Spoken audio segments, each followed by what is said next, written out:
ದಿನಾಂಕ 4/7/26 field screening ಅಧ್ಯಕ್ಷ ಇಲ್ಲಿ ನಾನು ಮಾತಾಡೋದಕ್ಕೆ. ಆಮೇಲೆ ಮೊದಲನ ಸಹಕಾರ ಸಪ್ತಾಹ ಎಲ್ಲರಿಗೂ ಶುಭಾಶಯಗಳು.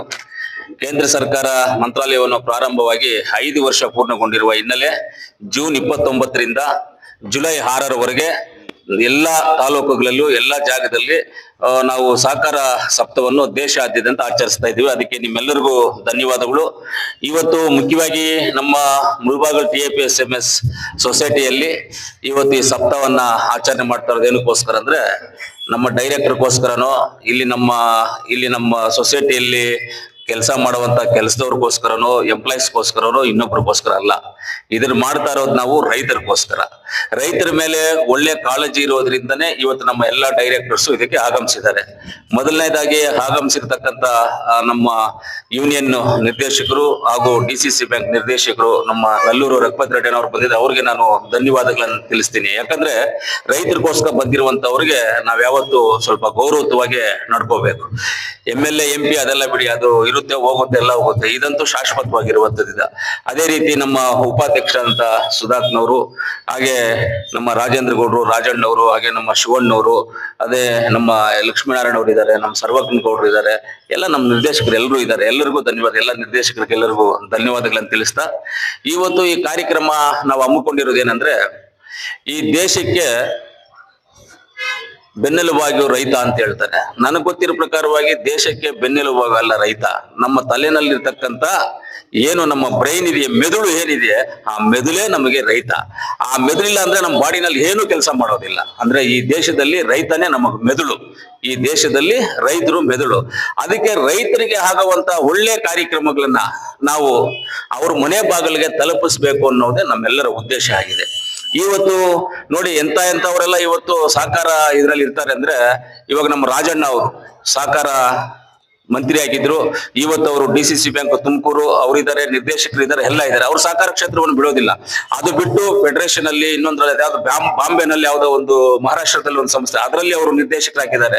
ಅದು ಬಿಟ್ಟು ನಮ್ಮ ಕೋಲಾರ ಶ್ರೀನಿವಾಸ್ ಗೌಡ್ರು, ಅವ್ರು ಇವತ್ತಿಂದ 40 ವರ್ಷಗಳಿಂದ ಅವ್ರು MLA ಇದ್ರು, 40 ವರ್ಷಗಳಿಂದ ಸಹಕಾರ ಕ್ಷೇತ್ರದಲ್ಲಿ ಇದ್ದಾರೆ. ಅವರು ಏನಕ್ಕೆ ಅಂದ್ರೆ ಇದು ರೈತರಿಗೋಸ್ಕರ ಇರುವಂತದ್ದು. ಇದು ಇವತ್ತು ನಮ್ಮ ಭಾರತ ದೇಶದ ಹೋಮ್ ಮಿನಿಸ್ಟ್ರು ಅವರು ಮಹಾರಾಷ್ಟ್ರದಲ್ಲಿ ಒಂದು ಅವರು ಇದರಲ್ಲಿ ಗುಜರಾತ್ ಅಲ್ಲಿ ಒಂದು ಸೊಸೈಟಿನಲ್ಲಿ ಡೈರೆಕ್ಟರ್ ಆಗಿದ್ದು, ಅದರಿಂದ DCC ಬ್ಯಾಂಕು, ಆಮೇಲೆ ಸ್ಟೇಟ್ ಲೆವೆಲ್ಗೆ, ಇಂಡಿಯಾ ಲೆವೆಲ್ಗೆ, ಪ್ರಪಂಚದ ಲೆವೆಲ್ಗೆ ಹೋಗಿ ಇವತ್ತು ಹೋಮ್ ಮಿನಿಸ್ಟರ್ ಅವರು ಇದ್ರು ಸಹಕಾರ ಮಂತ್ರಿ ಅವರೇ ಇಟ್ಕೊಂಡಿದ್ದಾರೆ. ಅಂದ್ರೆ ರೈತರ ಮೇಲೆ ಕಾಳಜಿ ಇರುವಂತವ್ರು ಯಾರ್ಯಾಗಲಿ ಇದು ಮಾಡ್ತಾರೆ. ಆಮೇಲೆ ರೈತರಲ್ಲಿ ನಾನು ಮನವಿ ಮಾಡ್ತೀನಿ, ಗೊಬ್ಬರಗಳು ಹೆಂಗ್ ಕೊಡ್ಬೇಕು, ಯಾವ ರೀತಿಲಿ ಕೊಡ್ಬೇಕು, ಯಾವ್ದು ಯೂಸ್ ಮಾಡ್ಬೇಕು ಅಂತ ಅಷ್ಟೋ ನಮ್ಮಲ್ಲಿ ಗೊಬ್ಬರ ಇದು ಮಾಡೋರ್ಗೆ ಸ್ವಲ್ಪ ನಾಲೆಜ್ ಇರ್ತದೆ. ಆ ನಾಲೆಜ್ ಅನ್ನ ಉಪಯೋಗ ತಗೊಳ್ಳಿ. ನಾವೇನೇ ಹೇಳಿದ್ರು ಕೇಳಕ್ಕೆ ಇಲ್ಲ ಅವರು. ಇಲ್ಲ ಅದು ಬೇಡ, ನನ್ಗೆ ಇದೇ ಬೇಕು, ಇದು ಬೇಡ, ಅದೇ ಬೇಕು ಅಂತ ಆ ತರ ಮಾಡ್ಕೊಳ್ಳೋದು ಒಳ್ಳೇದಲ್ಲ. ಆಮೇಲೆ ರೈತರಿಗೆ ನಾವೆಷ್ಟೋ ತಲುಪಿಸ್ಬೇಕು, ಅವ್ರಿಗೆಲ್ಲೋ ನಾವೆಷ್ಟೋ ಸಹಾಯ ಮಾಡ್ಬೇಕು. ಎಕ್ಸಾಂಪಲ್ಗೆ ನಮ್ಮ ರೈತರು ಎಲ್ಲಿ ನೆಗ್ಲಿಜೆನ್ಸಿ ಮಾಡ್ತಾರೆ ಅಂದ್ರೆ ಯಶಸ್ವಿನಿ ಕಾರ್ಡ್, ಈ ಕಾರ್ಡ್ಗಳೆಲ್ಲ ತಗೊಂಬಂದಿರಿ, ಕೊಡಕ್ಕೆಲ್ಲ ತಗೊಂಬಂದು ನಿಮ್ಗೆಲ್ಲರೂ ತೋರ್ಸಕ್ಕೆ ಯಶಸ್ವಿನಿ ಕಾರ್ಡ್ ಅಂತ ಹೇಳಿದ್ರೆ ನಾವು ಸೊಸೈಟಿಯಿಂದ ಒಂದು ಕಾರ್ಡ್ ಮಾಡ್ಕೊಡ್ಬೇಕಂದ್ರೆ 500 ರೂಪಾಯಿ ಖರ್ಚಾಗುತ್ತೆ. ಆ 500 ರೂಪಾಯಿ ನಾವೇ ಬರ್ಸ್ಕೊಂಡು ರೈತರ ಮೇಲೆ ಹಾಕ್ಬಾರ್ದು ಅಂತ ನಾವೇ ಬರ್ಸ್ಕೊಂಡು ಯಶಸ್ವಿನಿ ಕಾರ್ಡ್ ಅನ್ನ ರೈತರಿಗೆ ಫ್ರೀಯಾಗಿ ಕೊಡ್ತಾ ಇದ್ವಿ. ಏನಂದ್ರೆ ಇದರಲ್ಲಿ 1847 ಕಾಯಿಲೆಗಳಿಗೆ ಅನುಭವಿಸುವಂತ ಒಂದು ಕಾರ್ಡ್ ಇದೆ. ಯಾವುದೇ ಹಾಸ್ಪಿಟಲ್ಗೆ ಹೋದ್ರು ಅವ್ರಿಗೆ ಫ್ರೀಯಾಗಿ ಎಲ್ಲ ಆಗುತ್ತೆ. 5 ಲಕ್ಷವರೆಗೂ ಬಿಲ್ ಕಟ್ಟಂಗಿಲ್ಲ. ಈ ಕಾರ್ಡ್ಗಳು ಮಾಡಿಸಿ ನಾವು 1 ವರ್ಷ 10 ಸಲ ರೈತರಿಗೆ ಫೋನ್ ಮಾಡ್ಕೊಂಡು ಬಂದು ತಗೊಂಡೋಗಲ್ಲ ರೈತರು. ನಾವ್ ಹೆಂಗೆ ಏನ್ ಮಾಡೋದು? ಅದಕ್ಕೆ ಇವಾಗ ಏನ್ ಮಾಡೋಣ ಅಂತಿದೀವಿ, ಆಯಾ ಏರಿಯಾ ಸೊಸೈಟಿಗಳಿಗೆ ಸೆಕ್ರೆಟರೀಸ್ ನ ಕರೆದು ಇವನು ಕೊಟ್ಬಿಟ್ಟು ಅವ್ರ ಕೈಗೆ ಆ ಊರುಗಳಲ್ಲಿ ಯಾರ್ಯಾರು ಅಂತ ಪತ್ತೆ ಹಚ್ಬಿಟ್ಟು ಅವ್ರು ಕೊಟ್ಬಿಡ್ಬೇಕು. ಇಲ್ಲ ಅಂದ್ರೆ ನಮ್ಮ ಡೈರೆಕ್ಟರ್ಸ್ ನೀವೆಲ್ಲ ಇದೀರಲ್ಲ, ನೀವೇ ತಗೊಂಡು ಹೋಗ್ಬಿಟ್ಟು ನೀವೇ ಹಂಚ್ಬಿಟ್ರೆ ಅವ್ರಿಗೆ ಕಾರ್ಡನ್ನ ಇರ್ಲಿ. ಅವ್ರಿಗೆ ಆಪತ್ ಬಂದಾಗ ಇಲ್ಲಿ ಬರ್ತಾರೆ, ಮಾಡಿಸ್ಕೊಳ್ರಿ ಅಂದ್ರೆ ಮಾಡಿಸ್ಕೊಳ್ಳೋದಿಲ್ಲ. ಫೋಟೋಸ್ ತಂದು ಕೊಟ್ರಿ ಫ್ರೀಯಾಗಿ ಮಾಡ್ಕೊಡ್ತೀವಿ ದುಡ್ಡು ಬರೋದಿಲ್ಲ. ಏನ್ ಮಾಡೋದು ನಾವು? ಆದ್ರೂ ರೈತರನ್ನ ಇನ್ನ ನಾವು ಕರ್ಕೊಂಡ್ ಬರ್ಬೇಕಾಗ್ತದೆ, ರೈತರಿಗೆ ಇನ್ನ ಸಹಕಾರ ನೀಡ್ಬೇಕಾಗ್ತದೆ, ರೈತರನ್ನ ನಾವು ಕಾಪಾಡ್ಕೋಬೇಕಾಗ್ತದೆ. ಈಗಿರ್ತಕ್ಕಂಥ 15-20 ವಯಸ್ಸು ಹುಡುಗರಿಗೆ ಯಾರಿಗಾದ್ರೂ ಯಾವ ತಿಂಗಳಲ್ಲಿ ಯಾವ ಮಳೆ ಬರುತ್ತೆ ಅಂತ ಗೊತ್ತಾಗುತ್ತಾ? ಯಾವ ತಿಂಗಳಲ್ಲಿ ಏನ್ ಬೆಳೆ ಬೆಳಿಬೇಕು ಅಂತ ಗೊತ್ತಾಗುತ್ತಾ? ಯಾವ ಬೆಳೆ ಬೆಳೆದಾಗ ಯಾವ ಮಣ್ಣನ್ನು ನೋಡಿದ ತಕ್ಷಣ ಮೊದಲು ಊರಲ್ಲಿ ಇರ್ತಕ್ಕಂಥ ಹಿರಿಯರು ಮಣ್ಣೆತ್ಕೊಂಡು ಆ ಸ್ಮೆಲ್ ನೋಡಿದ್ರೆ ಹೇಳ್ಬಿಡೋರು ಇದರಲ್ಲಿ ಏನ್ ಬೆಳೆ ಬೆಳಿಬೇಕು ಅಂತ. ಆ ಒಂದು ಜ್ಞಾನ, ಆ ತರ ಟೆಕ್ನಾಲಜಿ ಮನಸ್ಥಿತಿ ಇತ್ತು ಅವ್ರಿಗೆ. ಇವಾಗ ಇಷ್ಟೆಲ್ಲ ಟೆಕ್ನಾಲಜಿ ಇಟ್ಕೊಂಡು ಏನ್ ಗೊತ್ತಾಗುತ್ತೆ ಇವಾಗ ಹುಡುಗರಿಗೆ? ಗೊತ್ತಾಗೋದಿಲ್ಲ. ಅದರಿಂದ ಇದೆಲ್ಲವನ್ನು ತಿಳ್ಕೊಬೇಕಾಗ್ತದೆ. ಅದರಿಂದ ನಾವು ಅಷ್ಟೇ ಇಲ್ಲಿ ಸೊಸೈಟಿನಲ್ಲಿ ಇವತ್ತು ಗೊಬ್ಬರವನ್ನು ಮಾರಾಟ ಮಾಡ್ತಾ ಇದ್ದೀವಿ. ಔಷಧಿಗಳನ್ನ ಮಾರಾಟ ಮಾಡ್ತಾ ಇದೀವಿ. ಆಮೇಲೆ ಚಾಪ್ ಕಟರ್ಸ್ ಮಾರಾಟ ಮಾಡ್ತಾ ಇದೀವಿ. ಆಮೇಲೆ ನಾವು ಔಷಧಿ ಹೊಡೆಯುವಂತ ಪಂಪ್ಗಳನ್ನ ಮಾರಾಟ ಮಾಡ್ತಾ ಇದೀವಿ. ಅದೇ ರೀತಿಯಲ್ಲಿ ಟೊಮಾಟೊ ಕಡ್ಡಿ ಉಣೋದಕ್ಕೆ ಆ ಒಂದು ಹೋಲ್ ಮಾಡೋದಕ್ಕೆ ಮಿಷನರಿನ ಮಾಡ್ತಾ ಇದೀವಿ. ಆಮೇಲೆ ಟೈಲ್ ದಾರವನ್ನ ಮಾಡ್ತಾ ಇದೀವಿ, ತಂಗೂಸ್ ದಾರವನ್ನ ಮಾಡ್ತಾ ಇದೀವಿ. ಆಮೇಲೆ ನಾವು ಟಾರ್ಪಾಲ್ ಅನ್ನ ಮಾಡ್ತಾ ಇದೀವಿ, ಮಂಚಿಂಗ್ ಪೇಪರ್ ಅನ್ನ ಮಾಡ್ತಾ ಇದೀವಿ. ಎಲ್ಲವೂ ಇಲ್ಲಿದೆ. ರೈತರು ಎಲ್ಲರೂ ಬಂದು ಇಲ್ಲಿ ತಗೊಂಡು ಉಪಯೋಗಿಸ್ಕೋಬೇಕು ಅಂತ ನಾವೆಲ್ಲನೂ ಕೇಳ್ಕೊಳ್ತೀವಿ. ಆಮೇಲೆ ಇಲ್ಲಿ ಬಂದ್ಬಿಟ್ಟು ಲಾಭಕ್ಕೋಸ್ಕರ ಮಾಡ್ತಾ ಇರುವಂತ ಸಂಸ್ಥೆ ಅಲ್ಲ ಇದು. ಇದು ರೈತರ ಸಂಸ್ಥೆ, ಇದು ಸರ್ಕಾರದ ಹಂಗದ ಸಂಸ್ಥೆ. ಇದು ಈ ಸಂಸ್ಥೆಯಲ್ಲಿ ಪ್ರೈವೇಟ್ ತರ ಅಲ್ಲ. ನಾವು 275 ರೂಪಾಯಿ ಯೂರಿಯಾ ಮಾರಿದ್ರೆ ಆಚೆ ಎಲ್ಲ ಜಾಸ್ತಿ ಮಾರ್ತಾರೆ. ನಾವು ಅವ್ರ ಬಗ್ಗೆ ಮಾತಾಡೋದಿಲ್ಲ. ಇಲ್ಲಿ ಏನು ಸರ್ಕಾರದ ಏನಿರುತ್ತೋ ಅದನ್ನೇ ಇಲ್ಲಿ ಮಾಡಕ್ಕಾಗುವಂಥದ್ದು. ಅದರಿಂದ ಇವತ್ತೆಲ್ಲ ಉಪಕರಣಗಳನ್ನು ಇಟ್ಟಿದ್ದೀವಿ. ಇಲ್ಲಿ ಎಲ್ಲ ಉಪಕರಣಗಳನ್ನು ಇಟ್ಟಿದ್ದೀವಿ. ದಯವಿಟ್ಟು ಎಲ್ಲ ರೈತರು ನಾನು ಮನವಿ ಮಾಡೋದಷ್ಟೇ, ಗೊಬ್ಬರ ಹೌದು. ಆಮೇಲೆ ನಮ್ಮ ಎಲ್ಲ ಸೊಸೈಟಿ ಮುಖಾಂತರ ಬಂದಿದ್ದೀರಾ ನೀವೆಲ್ಲ ಸೊಸೈಟಿಗಳಲ್ಲಿ. ನೀವು ಸೊಸೈಟಿಗಳಲ್ಲೇ ಗೊಬ್ಬರ ಮಾರೋದನ್ನ ಮಾಡಿ. ಇವಾಗ ಧಮ್ಸಂದ್ರ ಸೊಸೈಟಿಲಿ ಮಾಡ್ತಾ ಇದ್ದಾರೆ. ಯಾಕೆ ಬೇರೆ ಸೊಸೈಟಿಲಿ ಮಾಡಬಾರ್ದು? ನೀವು ಆ ಸೊಸೈಟಿಗಳಲ್ಲಿ ಗೊಬ್ಬರವನ್ನು ಮಾರಿ. ನೀವು ಇನ್ವೆಸ್ಟ್ಮೆಂಟೇ ಬೇಡ ಸೊಸೈಟಿಗಳವರು, ನಾವೇ ಕೊಡ್ತೀವಿ ನಿಮ್ಗೆ. ಈ ಸೊಸೈಟಿಯಿಂದನೇ ಕೊಡೋಣ. ಈ ಸೊಸೈಟಿಯಿಂದ ಕೊಟ್ಟು ನೀವು ಮಾರಿ, ಆಮೇಲೆ ಮಾರ್ಬಿಟ್ಟೆ ದುಡ್ಡು ಕೊಡಿ ಅಂತ ನಾವು ಹೇಳ್ತೀವಿ. ಅದಕ್ಕೂ ಯಾರು ಸಹಕರಿಸೋದಿಲ್ಲ. ಅದರಿಂದ ಎಲ್ಲ ಸೊಸೈಟಿಯವರು ಲೈಸೆನ್ಸ್ ಮಾಡ್ಕೊಳ್ಳಿ. ಇವಾಗ ಧಮ್ಸಂದ್ರಕ್ಕೆ ಲೈಸೆನ್ಸ್ ಮಾಡ್ಕೊಟ್ಟಿದ್ ನಾನೇ, ಎಲ್ಲವನ್ನೂ ಮಾಡ್ಕೊಟ್ಟಿದ್ ನಾನೇ. ನೀವು ಹೇಳಿದ್ರೆ ಲೈಸೆನ್ಸ್ ಮಾಡ್ಕೊಡ್ತೀವಿ, ಎಲ್ಲ ಮಾಡ್ಕೊಡ್ತೀವಿ. ನೀವು ಸೊಸೈಟಿ ಮಾಡಿ ರೈತರಿಗೆ ಉಪಯೋಗ ಆಗುತ್ತೆ. ಇವಾಗ ಎಕ್ಸಾಂಪಲ್ಗೆ ನಮ್ಮ ಡೈರೆಕ್ಟ್ರು ನಾರಾಯಣ ಸ್ವಾಮಿ ಅವರು ಇದ್ದಾರೆ. ಇವಾಗ ಲಿಂಗಾಪುರ, ಸಿದ್ಧಘಟ್ಟ, ಆ ಕಡೆ ಗೊಲ್ಲಳ್ಳಿ ಪಂಚಾಯತಿ, ಕೂಡ್ಮಲೆ ಪಂಚಾಯತಿ, ಅಗರಂ ಪಂಚಾಯತಿ ಇದೆಲ್ಲ ಇದೆಯಲ್ಲ, ಅಲ್ಲೊಂದು ಸೊಸೈಟಿನಲ್ಲಿ ಮಾಡಿ ಗೊಬ್ಬರ ಮಾರಿ ನಾವು ಗೊಬ್ಬರ ಕೊಡೋಣ. ಅದೇ ರೀತಿ ದೇವರೇಶಂದ್ರ ಸೊಸೈಟಿನಲ್ಲಿ ನೀವು ಮಾಡಿ, ಇವಾಗ ನಮ್ಮ ರಾಜೇಂದ್ರಹಳ್ಳಿ ಸೊಸೈಟಿನಲ್ಲಿ ಮಾರಿ, ಆಲಂಗೂರಲ್ಲಿ ಮಾರಿ, ಎಲ್ಲ ಜಾಗದಲ್ಲಿ ನಂಗ್ಲಿನಲ್ಲಿ ಮಾರಿ, ಎಲ್ಲ ಸೊಸೈಟಿ ವೈಸ್ ನೀವು ತಗೊಂಡು ನೀವು ಮಾರ್ಕೊಂಡು ಹೋದ್ರೆ ರೈತರು ಅಲ್ಲಿಂದ ಇಲ್ಲಿ ಬರುವಂತದನ್ನ ತಪ್ಪುತ್ತೆ. ನಮಗೆ ರೈತರು ಬರೋದಂದ್ರು ಬಿಡಿ, ಅವರು ಬರೋದು ನಮ್ಗೆ ತೊಂದರೆ ಇಲ್ಲ. ಎಷ್ಟೋ ಜನ ರೈತರು ಗಾಡಿಗಳಲ್ಲಿ ಟೂ ವೀಲರ್ ಬಂದು ಬಿದ್ದು ಕೆಳಗಡೆ ಕಾಲು ಕೈಯೋ ಮುರ್ಕೊಂಡು ಇದ್ರೆ ಎಷ್ಟೋ ಅನಾಹುತಗಳು ಆಗವೆ.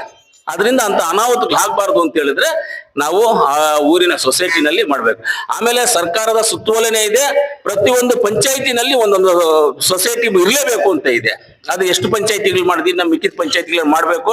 ಅದನ್ನ ಮಾಡದೇ ಇದ್ರೆ ಬೇರೆ ಏನಾದ್ರು ಮಾಡಿ ನಾವೇ ಒಂದು ಗ್ರೂಪ್ ಅನ್ನು ಕ್ರಿಯೇಟ್ ಮಾಡ್ಬಿಟ್ಟು ನಾವೇ ಮಾಡಕ್ ಬಿಡೋಣ, ಸೊಸೈಟಿಗಳನ್ನ ಮಾಡಕ್ ಬಿಡೋಣ. ಯಾರು ಮಾಡಿದ್ರು ಮಾಡದೇ ಇದ್ರು ನಾವೇ ಮಾಡ್ಕೊಳ್ಳೋಣ ಅಂತ ಹೇಳ್ತಾ, ಇವತ್ತು ಇಲ್ಲಿ ನಮ್ಮ ಸೊಸೈಟಿನಲ್ಲಿ ಎಲ್ಲ ನಮ್ಮ ನಿರ್ದೇಶಕರು, ನಮ್ಮ ಕವಿತಕ್ನವರು ಮೊದಲು ಉಪಾಧ್ಯಕ್ಷರಾಗಿದ್ರು. ಡೈಲಿ ಆಫೀಸಲ್ಲಿ ಬಂದು ಕುತ್ಕೊಳ್ಳೋರು, ಗೊಬ್ಬರವನ್ನ ಕೌಂಟ್ ಮಾಡೋರು, ಮಂಚಿಂಗ್ ಪೇಪರ್ ಅನ್ನ ಕೌಂಟ್ ಮಾಡೋರು, ಏನೇನು ಔಷಧಿಗಳನ್ನ ಕೌಂಟ್ ಮಾಡೋರು, ಎಲ್ಲ ಕೌಂಟಿಂಗ್ ಮಾಡಿ ಎಲ್ಲ ನೋಡೋರು. ಡೈಲಿ ಅವರು ಅದೇ ಕೆಲಸವನ್ನು ಮಾಡ್ತಾ ಇದ್ರು. ಹೆಣ್ಮಕ್ಳು ಜವಾಬ್ದಾರಿಯಿಂದ ಮಾಡಿದ್ರು. ಅದೇ ರೀತಿ ಈಗಲೂ ನಮ್ಮ ಸುಧಾಕರ್ ಇವರು ಇಬ್ರು ಸೇರಿ ಅದೇ ಕೆಲಸವನ್ನು ಮಾಡಲಿ, ರೈತರಿಗೆ ಉಪಯೋಗ ಆಗುವಂತ ಕೆಲಸವನ್ನು ಮಾಡೋಣ. ಮುಖ್ಯವಾಗಿ ರೈತರನ್ನ ನಾವು ಕಾಪಾಡ್ಕೊಂಡ್ರೆ ಮುಂದಿನ ದಿನಗಳಲ್ಲಿ ನಮ್ಗೆ ಊಟ ಸಿಗುತ್ತೆ. ನಾವು ರೈತರನ್ನ ಕಾಪಾಡ್ಕೊಳ್ತಾ ಇದ್ರೆ ಮುಂದಿನ ದಿನಗಳಲ್ಲಿ ಊಟ ಸಿಗೋದಿಲ್ಲ. ಕೊರೋನಾ ಬಂದಾಗ ನಾವೆಲ್ಲ ಏನು ಕುಡ್ಕಾಡ್ತೀವಿ, ನಮ್ಮ ಕೃಷ್ಣಣ್ಣ, ಕೊರೋನಾ ಕಾಯಿಲೆ ಬಂದಾಗ ಏನು ಕುಡ್ಕಾಡಿದ್ ನಾವೆಲ್ಲ? ಊಟಕ್ಕೋಸ್ಕರ ಹುಡ್ಕಾಡ್ದವಲ್ಲ, ಊಟಕ್ಕೋಸ್ಕರ ತರಕಾರಿ ಎತ್ಕೊಂಬಂದಿದ್ದು ಅಂತ. ಯಾರು ಅದನ್ನೆಲ್ಲ ಬೆಳೆದಿದ್? ರೈತರು. ನಿಮ್ಮ ಹತ್ರ ಕೊರೋನಾ ಟೈಮಲ್ಲಿ ಜೋಬಲ್ಲಿ 1 ಲಕ್ಷ ರೂಪಾಯಿ ಇಟ್ಕೊಂಡ್ರು ನಿಮ್ಗೆ 1 kg ಆಲೂಗಡ್ಡೆ ಸಿಗ್ತಾ ಇರ್ಲಿಲ್ಲ.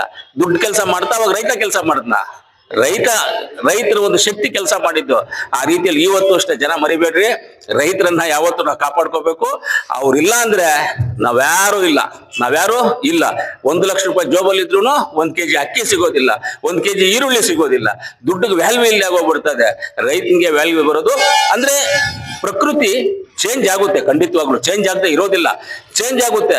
ರೈತರ ಕಾಲಿಡಿಯುವಂತ ಸಂದರ್ಭ ಎಲ್ಲಾ ಸರ್ಕಾರಗಳಿಗೂ ಬಂದೇ ಬರುತ್ತೆ. ರೈತರು ಕಾಲು ಹಿಡಿತಾರೆ. ಇವಾಗ ಬೆಳೆಯೋರು ಕಮ್ಮಿ ಆಗ್ತಾ ಇದ್ದಾರೆ. ಇವತ್ತು ಊಟ ಕಮ್ಮಿ ಆಗ್ತಾ ಇದೆ. ಜನಗಳಿಗೆ ಬೆಳೆದು ಮಾರುವಂತದ್ದು ಕಮ್ಮಿ ಆಗ್ತಾ ಇದೆ.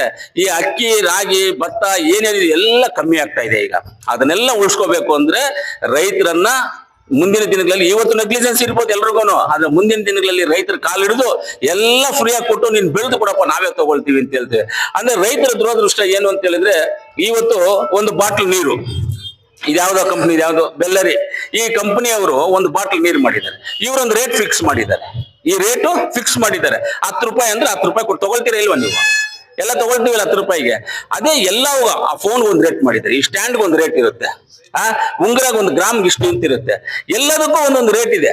ಎಲ್ಲದಕ್ಕೂ ಅವ್ರವ್ರ ಆ ಕಂಪ್ನಿಯವರು ಪೆಪ್ಸಿ ಒಂದು ಫಿಕ್ಸ್ ಮಾಡ್ತಾನೆ, ನೀರವ್ನು ಫಿಕ್ಸ್ ಮಾಡ್ತಾನೆ, ಕೋಕೋ ಅಂತ ಫಿಕ್ಸ್ ಮಾಡ್ತಾರೆ. ಆಚೆ ಹೋದ ನೀವು ಅಂಗಡಿಯಲ್ಲಿ ಚಾಕ್ಲೇಟ್ ತಗೊಂಡ್ರೆ ಆ ಚಾಕ್ಲೇಟ್ ರೇಟ್ 50 ಪೈಸೆನೋ 1 ರೂಪಾಯಿ ಇದ್ದೇ ಇರುತ್ತೆ. ಯಾಕೆ ರೈತರು ಬೆಳೆದಿದ್ದ ಬೆಳೆಗೆ ಆ ರೈತ ಯಾಕೆ ರೇಟ್ ಫಿಕ್ಸ್ ಮಾಡ್ಕೊಳಕ್ ಆಗ್ತಾ ಇಲ್ಲ? ಫಿಕ್ಸ್ ಮಾಡ್ಕೋಬೇಕು ರೈತರದು.